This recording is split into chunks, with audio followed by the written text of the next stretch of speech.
look at the essay writing toolkit available on platform. I hope you've done that. It was intended to help you with your assignment. Okay? When you come to fill out your module evaluation forms at the end of this module, there's a section on there that asks you, it says, what assistance have you received with regard to your assignments? Have you received any assistance? Well, the exercise that I asked you to do last week was precisely that. It was to help you with your assignment. Okay? I will be giving you a bit more kind of feedback in terms of what's expected in your assignment nearer the time. Okay? So that's another reason why you should ensure you attend, because you might need to ask me some questions on that. So I'll do that in a couple of weeks' time perhaps. But maybe when we've got the video, I'll let you know nearer the time with regards to that. Okay, good. Okay, so hopefully you all did that last week and you found that exercise useful. You all started on your assignment. Today is Classicism Part 2. Okay. Now, a couple of weeks ago then, we looked at Classicism Part 1, and the intention was to do one thing. What was the intention? Why did we do what we did last couple of weeks ago? What was the purpose of that exercise? What sort of things did we cover?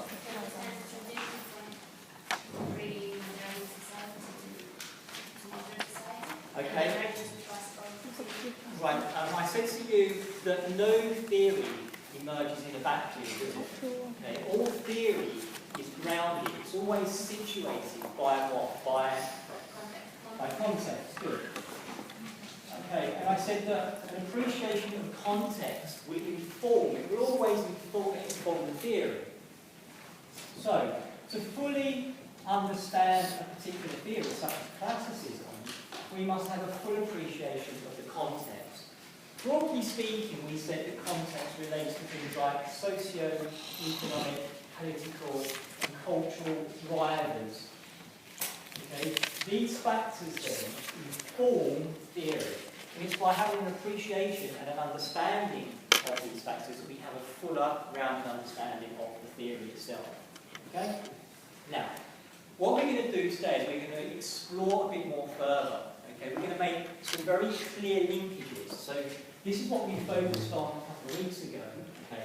And this is what we're going to focus more on today. But primarily, we're going to be focusing on this, the linkages between the context and the theory. Okay? So, let's have a quick recap. Right, and this is our timeline. Okay, you're all familiar with this. We looked at this. This period here we call Premodernity, this period here we call modernity. This is the Industrial Revolution. Now, the Industrial Revolution, as we said, marks a fundamental transformation in the nature of social relations. Okay? It represents a shift.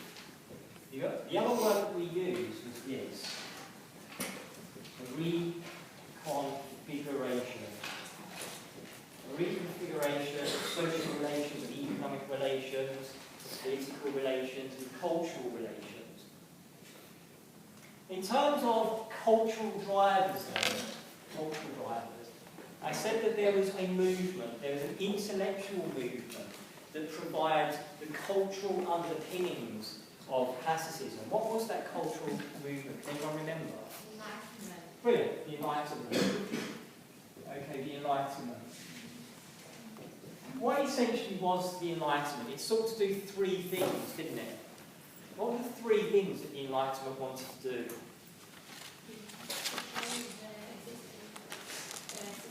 Change. Okay, it wanted to do three things. It wanted to reform, it wanted to reform, and it wanted to reform. Okay, it's big on reform, the Enlightenment. Now,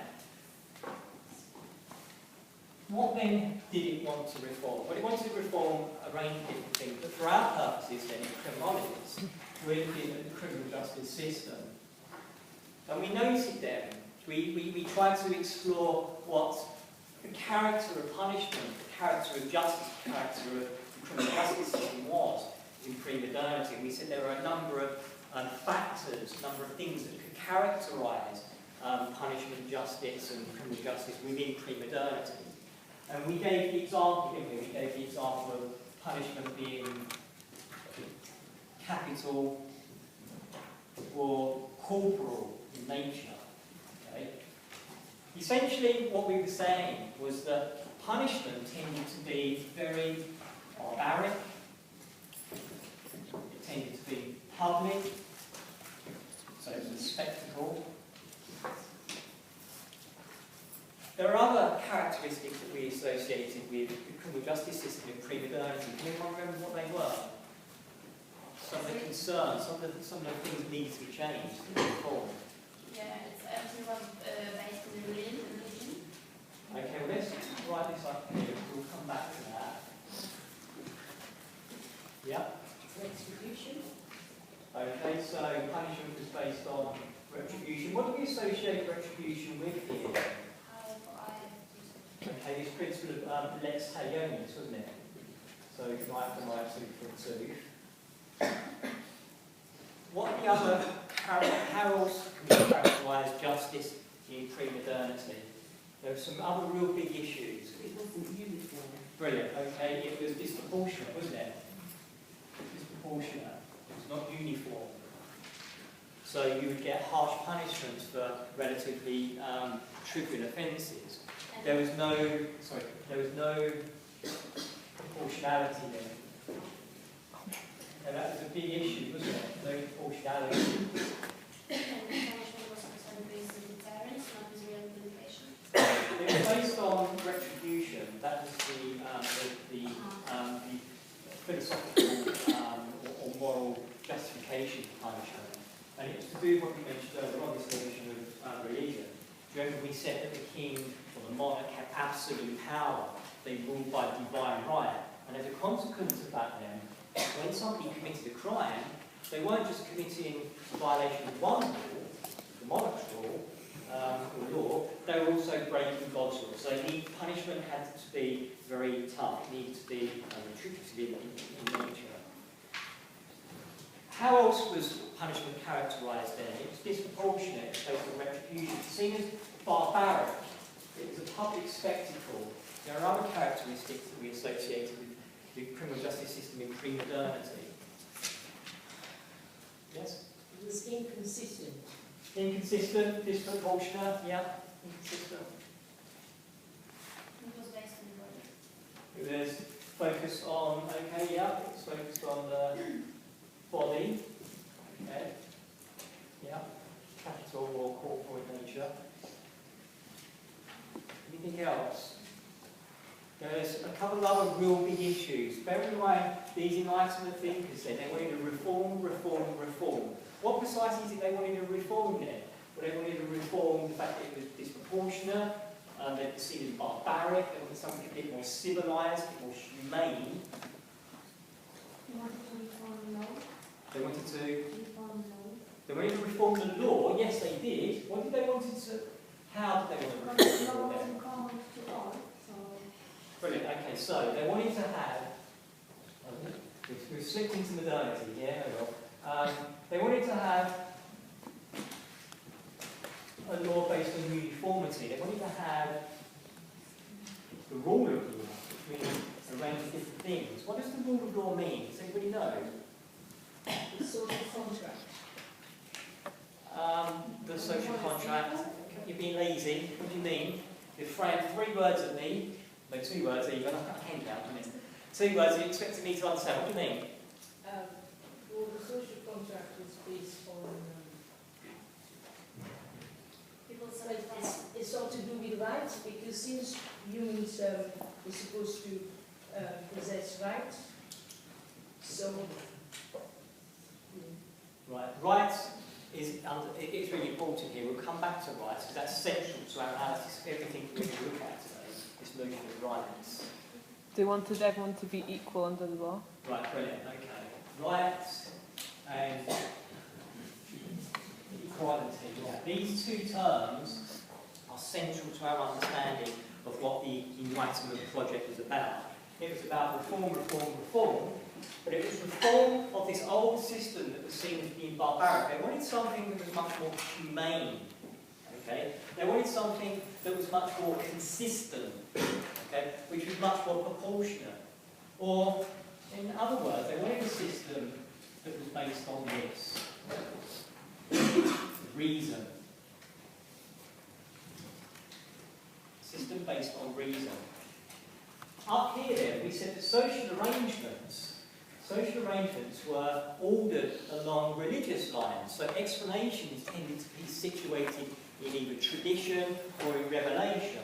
We gave this example of the volcano. We said the volcano, if the volcano erupts in premodernity, what's the explanatory framework situated in? What's the answer? What's the explanation? It's natural.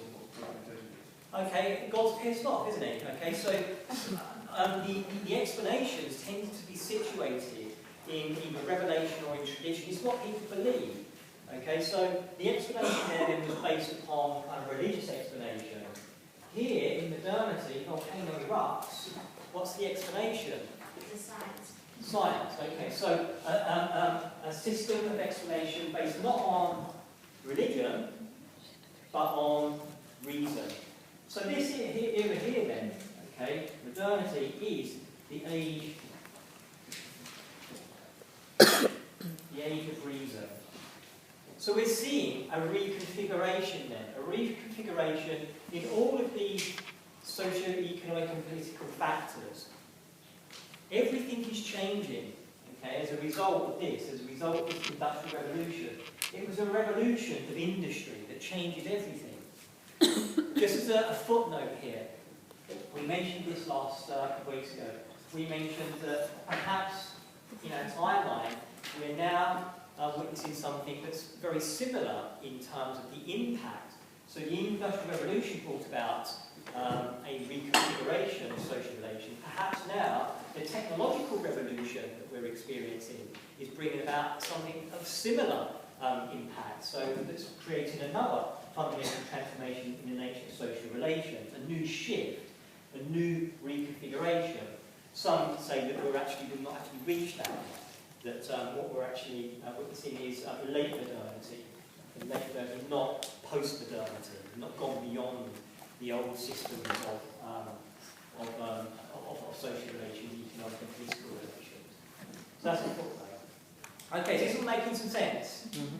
Okay, right, so this is the context then. Okay, now what we need to do then is we need to start exploring these linkages, okay, how we get from context to theory.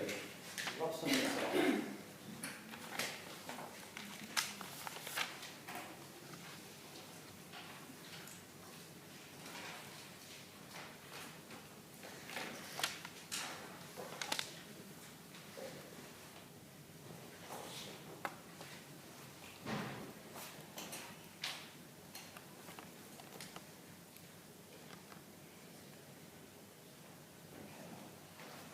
So, what we need to do now is we need to explore the linkages between context and theory. So how do we get there? Well, let's start with this notion of right. I said to you that understanding of this notion of right is central to understanding the classicist project. We noted that as a consequence of the Industrial Revolution, we begin to see the emergence of a new class. Do you remember we said that social relations, social mobility was non-existent? So it's very rigid. You had the monarch, you had the aristocracy, and you had the rest of the players. And there was no movement between these different classes, so society was highly socially stratified. The Industrial Revolution then gives rise to a new class, okay, a middle class. Not just a middle class, but a mercantile class. Before the Industrial Revolution, the monarch had total power, absolute power. They had the right to give patronage. So people could give, people had to ask the monarch for the patronage to trade. So if you wanted to do trade in East India or in China, we needed to get the king or the monarch's permission, because obviously the monarch would want their cut, they want their slice, the taxes. Now, with a loosening of these kind of these arrangements and the gradual emergence of a free market, actually it's not a full free market, but certainly a more free market, more people are allowed to engage in business, they're allowed to engage in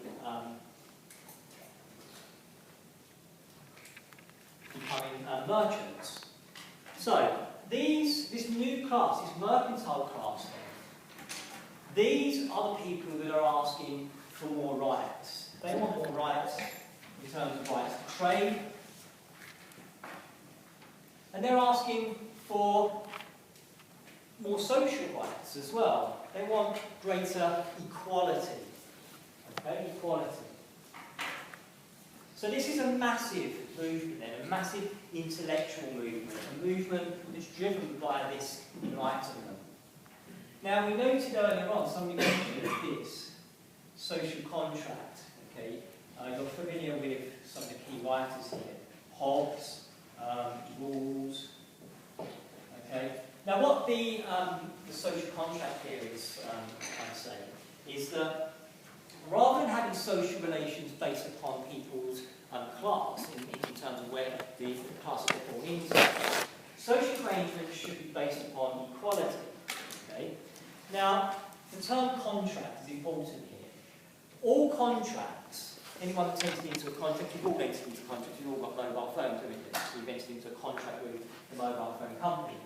All contracts create this, rights and also obligations. Okay? So you have the right to receive a good signal, and you're also under an obligation to pay for that right. Okay? So it's a dual relationship, a mutually beneficial relationship, or in some cases a relationship of exploitation, because obviously mobile phone companies don't do this thing for love, they do it for profit. So, rights and obligations. So, social relations should be based upon a similar notion then, this notion of rights and obligations. I have the right not to experience violence. I have the right to be able to walk down the street without somebody thumping me over the head with a hammer. Likewise, I have an obligation not to walk down the road with a hammer and bash somebody else over the head with a hammer. Okay? So, social arrangements then are based upon this social contract then. Everyone is subject to this social contract. So, rights and equality are central to a full understanding of the classicist enterprise.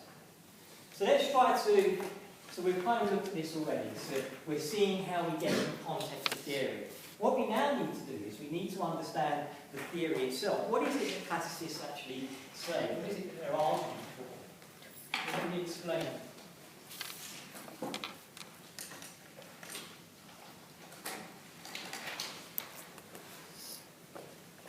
That law should restrict the individual as little as possible, guarantee the rights of the accused, be written clearly, and Carry on. Punishment only justified when the offender has implemented on the rights of others or injured the public good. Okay, you've got quite a lot there. Yes. Read from the beginning. Okay, well, I'll flag up what the important points Law are. should restrict the individual as little as possible. Freedom. Should guarantee the rights of the accused. Okay, rights. Be written clearly, outlining sanctions. Clarity. Only justified when the offender has implemented on the rights of others or injured the public good. So justified on the basis of rights. Yeah. It should be like a deterrence. It should be a deterrent. Good. Must be inflicted swiftly and with certainty. So it should be certain and swift. Must be free of corruption and prejudice. Okay. So no corruption. Fit the crime and act as a deterrent. Yeah. And it should fit the crime. Anything else? Act with free will and choice.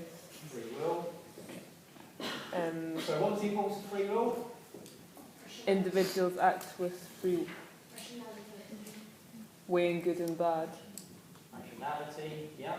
And crime is caused by a hedonistic. And what, sorry? Crime is caused by a hedonistic. Hedonism. Criminals and non-criminals are similar, except reasoning. So similarity between criminals and non-criminals. And equality before the law. equality before the law. Yeah. And Anything else? what about proportionality? I think we had proportionality. No, we didn't. Okay, proportionality. Individual choice. Choice. Brilliant. Excellent, that's it. See you next week. Right, okay, what's the source of that? Maybe you just gave me. Like loads of different. Loads of different stuff, right, but they're the key points, aren't they? Brilliant, right. Again, this is a shining example of the point I made in week 1. You did some reading for this, didn't you? So I applaud your efforts on that. The stuff that I'm going over today, hopefully, means that a lot of the stuff you read, if you had shades of grey kind of areas you didn't really understand, it should all be fit together now. If some of you are sitting there thinking, what on earth are you going on about? I don't really get this. The reason you don't really get it is because you didn't do some reading like she did. It really helps to read before the lectures, okay? Because then the lectures, everything kind of fits together, okay? So, okay, right, we've got lots here to deal with. Right, these are some of the key points then, okay? And I'm going to deal with most of these individually. So let's move over to this board. Okay? Let's do this by way of example. Let's do this by way of example before I go on to explain these individual points. Firstly, we're looking at theory. Okay? Now this point that I'm about to make applies to all theories that we're about to look at in this module. Okay? You've all heard this expression. It's only natural that somebody does something.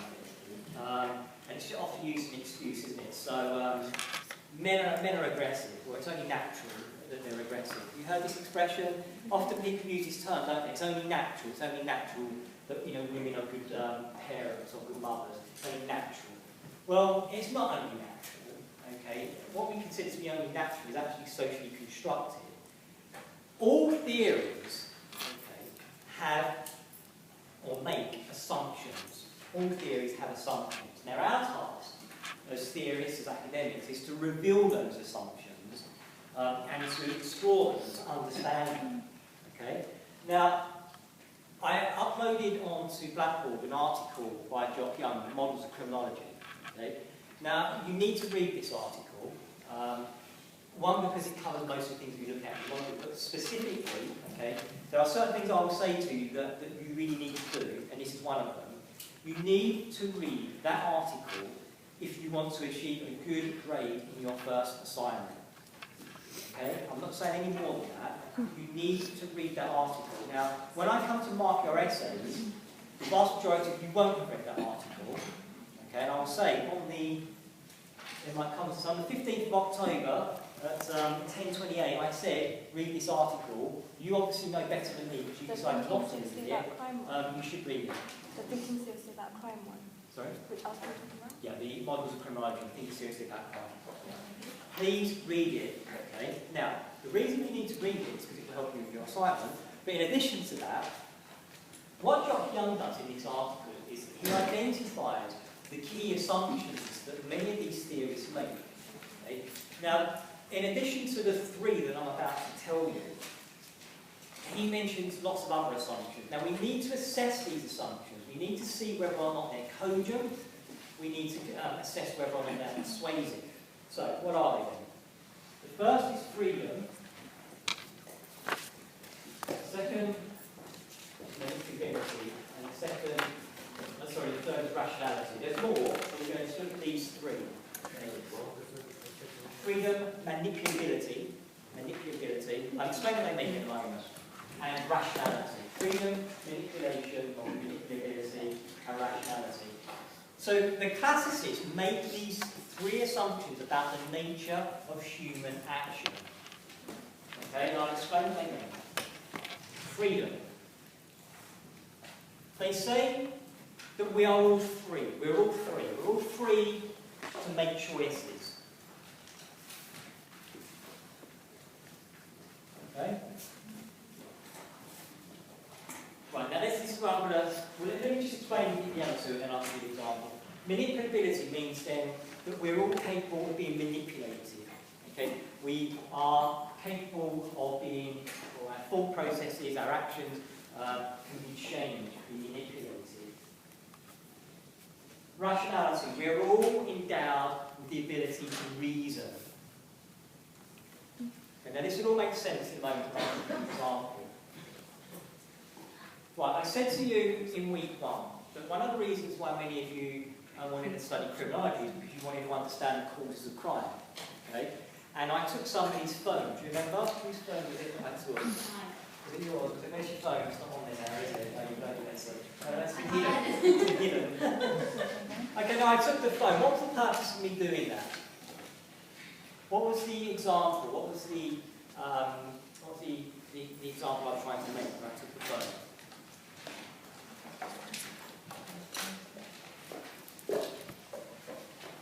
That seems like an age now. Why did I take the phone?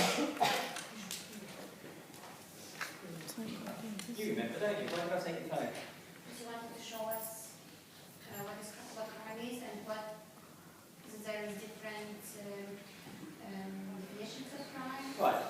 I took it to show you that there were definitional complexities in terms of what we understand crime to be.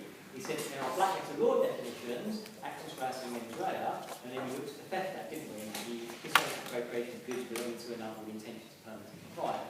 That was the black letter law definition. I said there are also other definitions. There are sociological definitions, which are understanding crime as a process. So understanding that as criminologists we look at law breaking, law making, and law enforcement. We look at crime in all its context. When we look at this notion of freedom then, okay, the classicists are saying we're all endowed with this ability to make choices. So, I said to you when I took the phone then that there are two ways, two broad explanations of understanding what crime is. I took that to use as an example, okay, and I said in the next few weeks, what we're going to do is we're going to embark upon this project of trying to understand the causes of crime, because that's why you all study criminology, because you want to understand the causes of crime. And I said eventually those questions will become much more profound, you'll be asking much more searching questions. So this is what we're doing at the moment, we're looking at the causes of crime. So let's look at this in terms of what the classicists are saying. So I took this phone. Okay, so according to the classicists then, in terms of an explanatory framework, what would they say about why I took this phone? Because it's your choice. I made a choice, good. I made a free-will, rational choice to take this phone. So let's think about the mechanics of this then. Let's think about how this breaks down. So there's an action. So the action is taking the phone. Okay, now, according to the classicists, they make another assumption. Okay, they say that we are all hedonists. Hedonists. Hedonism. Isn't it the pain and pleasure theory? Hedonism means that as an individual, I value pleasure.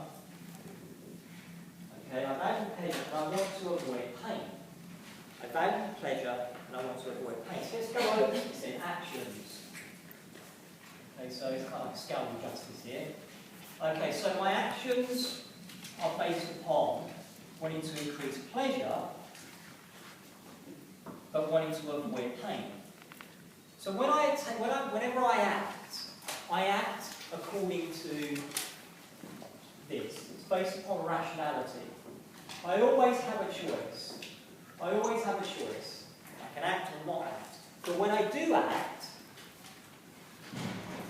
my decision, my action, is guided by hedonism, by the will to increase my pleasure and to avoid pain. So let's look at this then, this phone.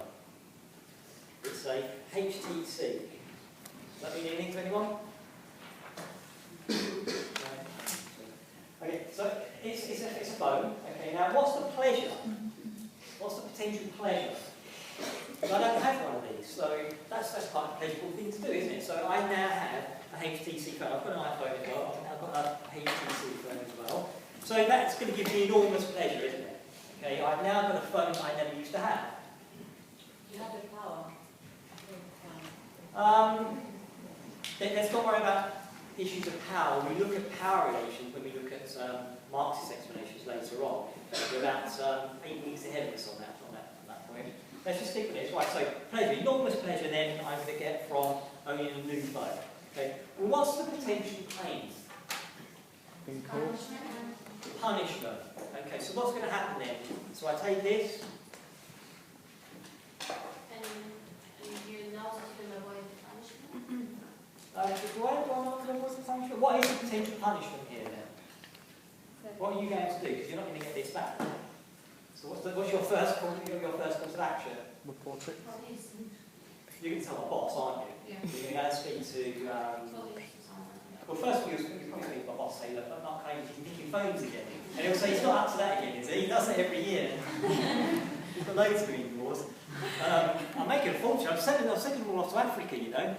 I'm making a fortune on it. Okay, so that's going to be your first thing. So then David's going to speak to me and say, come on, you can't keep nicking students' phones. So there's an example, David, I will give it back on this. And he said, well, you did the other one. So I am giving them one back, eventually. Okay, so I'm not going to give it back. So David spoke to me and said, give it back. So I'm not going to give it back. So then you go to the police, don't you? Okay, so the police will get involved, and maybe I'll get arrested, I'll get charged, and then I'll get a fine maybe for stealing your phone. So as a free-willed rational creature, am I going to make a free-willed rational choice to take this phone?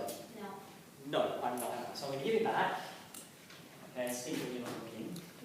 So I'm not going to steal it when there's loads of witnesses. Okay, so the point here is that when somebody commits a crime, what are they actually doing there? They just think about pleasure and punishment. Yeah.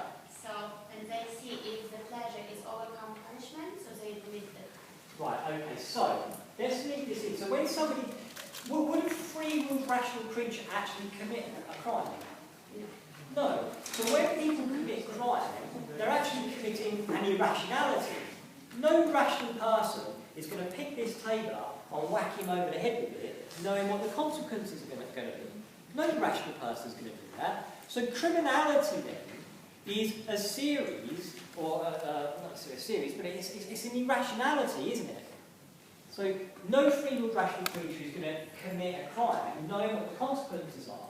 So this is why the law needs to be clear. The law needs to be clear. People need to know what the consequences of their action are going to be before they do it. Because if I take this phone and decide I'm going to steal it, and I don't know what the consequences were, then I might take the chances then. Because I don't really know what the consequences of my action are going to be. Does that mean that no criminal has ever made a rational choice when he's committing a crime? According to classicists, no rational person is going to commit a crime, knowing what the consequences are. So this whole construct, this whole way of looking at criminality, It means that they look just I'll on come back to that. But the whole point is to do one thing. Okay? To control crime. This whole construct then, the classicist project is all about the control of crime. It is correctionalist in nature. Some of you have got coloured crayons. This here, that we've got pretty much every colour on the spectrum there. Starting with that word, control crime. The classicists then are interested in the control of crime. They're correctionist in nature. Now this is important because this is one of the reasons why you wanted to be criminologists. When you're driving ambitions then, we were just to understand the causes of crime, you wanted to understand how we can control crime as well. Okay, and already then we're beginning to see an explanatory framework that shows us how we might go about controlling crime. What about people who commit crimes by accident? Like when there was that case of someone broke into someone else's house and they shot them? Yeah, we'll look at those sort of issues in the seminars. There are big problems with this, and that's one of them that you've identified. There are big problems with this. We're going to look at one of the big problems today, but we'll explore the nuances in the seminar. You're right to flag that up. You can ask me something. No, I just wanted to say that they were concerned with the offence, not with the offender. Okay. With your coloured crayons, circle this word as well. Offence. The focus here then is on the offence. You've already started your essay, haven't you? That's how you know this. Good, brilliant. Right, the focus is on the offence then. What offence has been committed? What is the nature of that offence? So what the classicists wanted to do, running out of room here. They wanted to have a clear, consistent and proportionate, rational, reasoned sense of justice. So they literally wanted to do something like this. They wanted to have a tariff of pleasure and pain. So they wanted to have a very clear sentencing framework. So they would literally draw things up like this. Here's the crime, here's the punishment. So for each crime, there would be equivalent or proportionate punishments. So let's look, theft, for example. So theft of goods up to £250 would be, I don't know, a fine. Theft above 250 would be, I don't know, a fine plus community service. I'm making these up, okay, just to give you an example. So, this is what they want to do. They want to have a very clear, consistent, coherent, structured sense of a system of punishment. One that was based on reason and rationality. Let's look at some example points here then. Okay, so the punishment needed to fit the crime, hence it's here. Okay, the punishment needed to fit the crime. None of this kind of disproportionate punishment that we were seeing in premodernity, where people were being flogged for stealing an apple, for example. Yeah. So the system needed to be very clear, consistent, needed to be certain. It also needed to be swift. Justice needed to be quick as well. Okay. There needed to be equality before the law. Let's look at this then. Well, before we go on to look at this second thing, equality. Anybody got any questions on this so far? Is this now making sense to you? Are you beginning to make the connections between the context and the theory? Yeah? You know, I could have come into this lecture 2 weeks ago and said to you, right, classicism is all about freedom, manipulability and rationality. Okay? But without really understanding all this context, you don't really know where those ideas come from. You know, it wasn't like, you know, Beccaria and Benford just basically woke up out of bed. Well, I know what, freedom, manipulability and rationality, that's what we need in our criminal justice system. No, all of these things are situated there. Okay, the theory is situated. It's situated within the context of the Enlightenment and of the onset of modernity. It's all driven by these socio-economic, political and cultural forces there. That's why it's important to understand the context. So, we said then that our actions are guided by pleasure, we want to avoid pain. Okay? And it's based on this notion of hedonism. Yeah? So, when somebody commits a crime, they're actually committing an irrationality. No reasoned, rational person would actually commit a crime. Is this making sense? Yeah? Any questions on this before I move on to the final part about equality? Because this is where it really starts to unravel. This is where we begin to find out our problems with this approach. So far you're looking at this, you're thinking, yeah, classicists, they rock. Or maybe you're not, maybe it's just me. Go on, Sam. So according to this, do they think that the criminal misjudges the pain or doesn't look at it at all? They're saying that this notion of manipulability, they're saying that if you have a clear system of justice, when we make a free will reasoned choice, when somebody commits a crime, they're not acting rationally. So if you have a system of justice that's based on deterrence, deterring people, then nobody's going to commit crime. For example, if I was to say to you that one of my pet hates is people riding their bicycles on the pavement, okay, really annoys me, or dropping litter, that annoys me as well. There's lots of things that annoy me, I've really off the list now. Well, one way that I can quite easily eradicate people dropping litter or people cycling on the pavement is when I become supreme leader, okay, when I have my dictatorship, I can just introduce a law that says anyone that's found cycling their bicycle on the pavement or dropping litter will be instantly executed, okay, shot in the head. Okay. I would pretty much guarantee that the incidence of people riding their bikes or dropping litter would significantly drop as a consequence of that. Okay, so this notion of deterrence needs to be limited. It still needs to be proportional. But they believe that if you've got this clear system of justice, people could guide their actions according to these principles of rationality.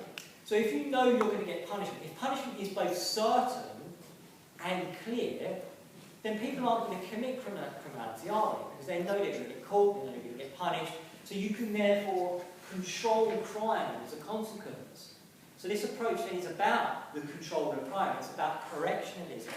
It's about reconfiguring, rechanging the way people think and the way they act by having this clear system. But you've got to remember the old system in premodernity. Not only was it inconsistent, but it was extremely inefficient as well. Crime, apparently, during this period was also seemingly rising as well. Do you remember we said that people have moved from these rural communities to these big urban settlements to metropolis? So crime rates had appeared to have increased.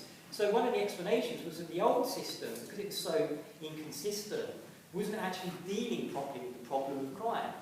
So this new system, this much more reformed, this much more enlightened, this much more civilized system would help to eradicate crime. It would help to bring down crime rates, because nobody would commit crime knowing that the consequences of their actions would mean punishment. But if the criminals are rational, then how is any of that going to help? The more punishment you put, it's not going to make a difference because he's not thinking about the pain. They're making that assumption that we are all rational. They're saying that we are all endowed with this ability to reason. And it's an assumption that they make. You're right to say that some people aren't. And again, it's one of the nuances, it's one of the problems. The example being here, that some people might feel physically compelled to act in a certain way. You could argue that sex offenders, rapists, for example, Jimmy Savile was physically compelled to do what he did. He wasn't exercising free will, perhaps. So there are other frameworks, and we'll look at those when we look at positivism. But you're right to be asking these questions. We shouldn't accept this uncritically by any stretch. It's a framework, it's an ideal type, it's a way of seeing. But this was much advanced for the period. This was heralded as being a great breakthrough in our understanding of crime, criminality, and criminal justice. Any other questions before I move on to this point of equality? Are you all kind of with me so far? Good, okay, right. This notion of equality then.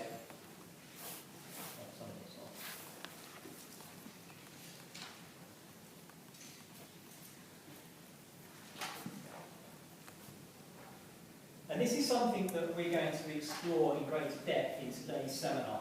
Okay, so this leads us nicely into what we're going to do in today's session. This notion of equality, bear in mind this was one of the demands of the Mercantile Class. They wanted greater equality, equality of trade, wanted greater social equality as well. Right, this notion of equality. Well, what does equality mean for classicists then? Well, they wanted to see that when somebody acts, if they commit a crime, they will receive a punishment. That would be equally applicable to anyone, irrespective of class, irrespective of gender. So the law was to be applied without fear or without favour. It should be, everyone should be subject to the law. There should be the rule of law. The judiciary should be impartial. Everyone should be judged according to the offence, okay, not the offender. So what's the offence then? So the analysis then is, what offence has been committed? Do you remember in the very first week we looked at theft, didn't we? And we said that Section 1 of the Theft Act says that theft is the dishonest appropriation of goods belonging to another with the intention to permanently deprive, the actus reus and the mens rea. Well, here then, the focus is on the offence. What has been committed? What offence has been committed? Well, if all of those elements are there, if the actus reus and the mens rea are in evidence, okay, then the crime has been committed, then there must be a punishment. Punishment must always follow. And this applies equally to everyone. Now, some of you might be looking at this and thinking, well, yeah, this again, this is good stuff. Some of you might be bored. Some of you might be sitting there thinking, this is good stuff because surely this is what the legal system should be. This legal system should be based upon principles of equality, that everyone is treated alike, irrespective of class, irrespective of gender, irrespective of race, ethnicity, irrespective of age. Everyone should be treated the same by the law. Okay? So, this is what they say then. They say formally, there is equality. Okay, so now I'm basically saying that treating everyone alike. Everyone alike. Everyone should be subjected to the same laws and treated likewise. Is there a problem with this? Yeah. What's the problem? Because people, there are different classes, and people, some of them are more rich, some of them they are poor, and there are children, women, people with mental health. Right, okay, well they noted that. The classicists, they weren't unreasonable, Beccaria and Bentham and like, they weren't unreasonable. They said, well, maybe there are groups in society that are what they call sub-rational. So people like young children, they are seen as being sub-rational. People that have disabilities would be seen as sub-rational as well. So they say, well, maybe we need to have, we need to make concessions for sub-rational people, which is what they did.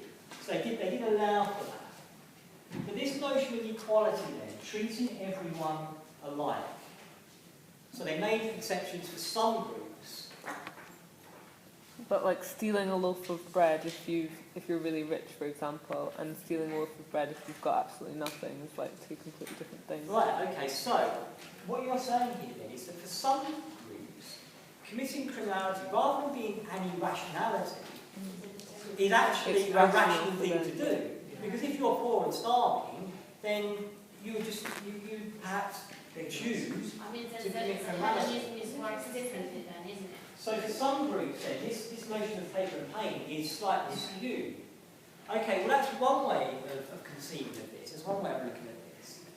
But let's go back again to this nature of equality. You're kind of you're hinting at it without actually articulating it. You can sort of make an institution have equality and how they treat their customers or whatever, but you can't control each individual person in that institution. So let's say the police force will try to treat everyone with equality, but you can't control every police officer because he might not necessarily treat every person. So you're identifying maybe a disjunction between practice and policy, or policy and practice. What should happen Theory and and what doesn't. practice. But yeah, there's always that problem. So you've got a judge here that's meant to be impartial. Sometimes judges may be influenced by other factors. So the application of this may be found wanting. You're absolutely right. But there's something of greater substance about this notion of equality that we need to assess. Everyone should be equal between the law, before the law. You're already intimating at a point, but you're not actually expressing it, not clearly. You're all kind of referring to it in a roundabout way. Maybe defining the lines of equality. Like how do you decide what is equality between two people? Okay, so let me tell you. Are you the same as you? Are you equal? No, right. In what ways are you differentiated? In which ways are you unequal? Gender. Anything else? Ethnicity. They're saying that the law should apply equally to everyone. Okay? Well, are we all equal? No. Well, no, we're not all equal, are we? We're all different. In terms of age, in terms of class, in terms of ethnicity, in terms of a whole range of different factors. So what starts off as being kind of laudable, something that we should applaud, it's high-minded, it's something that perhaps on one level is admirable. They say formally we're all equal, but substantively